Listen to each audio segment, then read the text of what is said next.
Welcome to this tutorial. इस tutorial में आपका स्वागत है।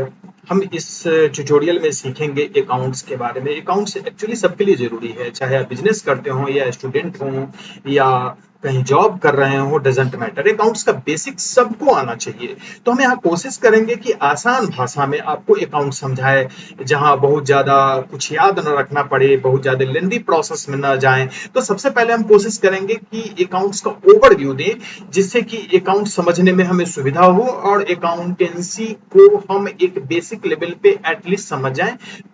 एकदम आसान भाषा में, इजी है, कोई भी समझ सकता है। और उसके बाद हम लोग डीप कंसेप्ट में चलेंगे, जहां की सिलेबस को कवर करेंगे। यानी आईकॉम के स्टूडेंट के लिए भी ये काफी यूजफुल होगा। कॉमर्स का स्टूडेंट एक्चुअली हो तो उसके लिए काफी यूजफुल होने वाला है। लेकिन स्टार्टिंग में हम पहले बेसिक कंसेप्ट को कवर करते हुए एक्चुअली बिजनेस में अकाउंटेंसी क्या है और कैसे काम करता है, और अकाउंटेंसी में जो बुक्स होते हैं उसका क्या इंपॉर्टेंस होता है, कैसे बनता है और उसको हम कैसे एनालाइज करें, इन सब के बारे में जानेंगे। तो शुरू करते हैं। सबसे पहले ये जान ले कि अकाउंटेंसी जो है वो साइंस भी है और आर्ट भी है। आर्ट मतलब यहाँ लिखने का एक आर्ट होता है, तरीका होता है, उस तरीके से को ही हम फॉलो करते हैं। सो इसको हम आर्ट कह सकते हैं। साइंस इसलिए कि यहाँ भी लॉजिक है, यहाँ भी कंसेप्ट है, तो ये साइंस भी है। अकाउंटेंसी एक्चुअली होता कितने तरीके का है, तो यहां हम इस पिक्चर की मदद से समझ सकते हैं अकाउंटेंसी का टाइप।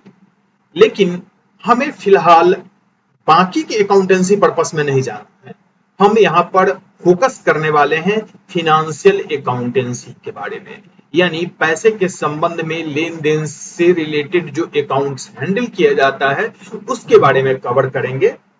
तो सबसे पहले हमें यह जानने की जरूरत है कि अकाउंट्स की शुरुआत कहां से होती है। जाहिर सी बात है कि सबसे पहले कहीं भी हम कोई लेन देन करते हैं तो उसको रफ बुक में लोग लिखते हैं, चाहे वो वाउचर में लिख लें या डे बुक में लिख लें। एक्चुअली वाउचर एक रफ बुक है, पर इसकी अपनी एक लीगल वैलिडिटी होती है और गवर्नमेंट के रूल के अनुसार वाउचर को हमें 7 कंजिक्यूटिव ईयर्स तक संभाल कर रखने की आवश्यकता होती है। अभी अगर फिनेंशियल ईयर की बात करें तो सपोज करें कि अभी साल 2022 है, तो हम कह सकते हैं ये फिनेंशियल ईयर 2022-2023 चल रहा है। ऐसा क्यों कहते हैं 2022-2023? इसलिए कि फिनेंशियल ईयर 1 अप्रैल से शुरू होता है और अगले साल के 31 मार्च तक होता है। तो इसलिए जब भी हम फिनेंशियल ईयर की बात करते हैं तो ये 2022-2023 कहलाएगा। लेकिन असेसमेंट ईयर क्या होगा?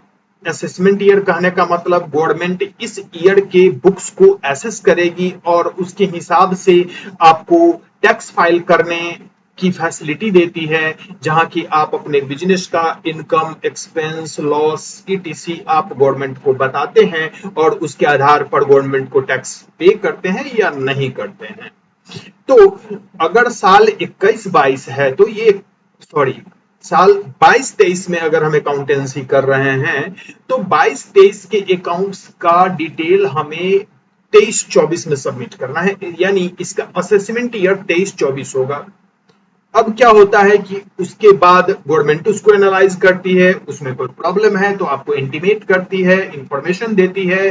फिर अगर आप उसका डिक्लेरेशन देते हैं, फिर कोई प्रॉब्लम है तो फिर इंटीमेट करती है। उसके बाद हो सकता है कि फाइल स्क्रूटनी के लिए भेज दे और स्क्रूटनी में जाएगा तो आपने जो भी चीजें गवर्नमेंट को अकाउंटेंसी में बताई है उसके आधार पर आपको प्रूफ सबमिट करना पड़ेगा। और प्रूफ के रूप में जनरली वाउचर को ही सबमिट किया जाता है। और भी बुक्स लगते हैं लेकिन वाउचर वहां मेन बुक होता है।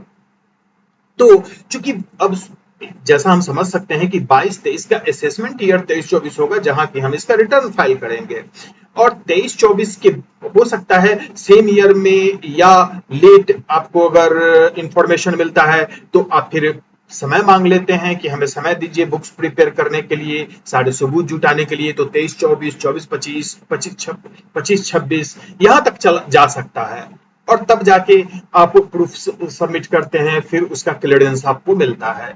तो चूंकि प्रक्रिया लंबी होती है, इस साल का बुक्स आप अगले साल सबमिट करते हैं, उसके अगले साल असेसमेंट होता है, उसके अगले साल स्क्रूटनी होता है, तो चूंकि ये सब प्रोसेस होता है, इसलिए हमें वाउचर को लंबे समय तक संभाल कर रखने की आवश्यकता होती है।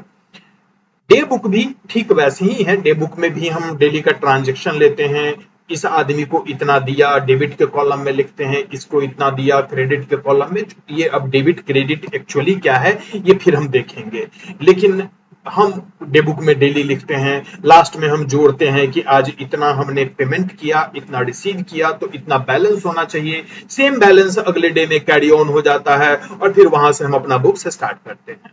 ये डे बुक होता है। वाउचर किसी को भी कोई पेमेंट दे करते हैं तो उससे साइन करवा के एक उसकी कॉपी रख लेते हैं, ये वाउचर होता है। या कहीं से पैसे आते हैं तो उसकी भी वाउचर एंट्री हम बनाते हैं। तो वाउचर और day book generally rough book के रूप में होता है, जहां से कि अकाउंटेंसी की शुरुआत होती है। लेकिन हम यहां पहले ही बताए हैं, पहले हम बिजनेस में होने वाले अकाउंटेंसी को कवर करेंगे। तो वाउचर और डे बुक के बाद अब हम अकाउंट्स की ओर बढ़ते हैं और एक एक करके उसके स्टेप्स को जानते हैं।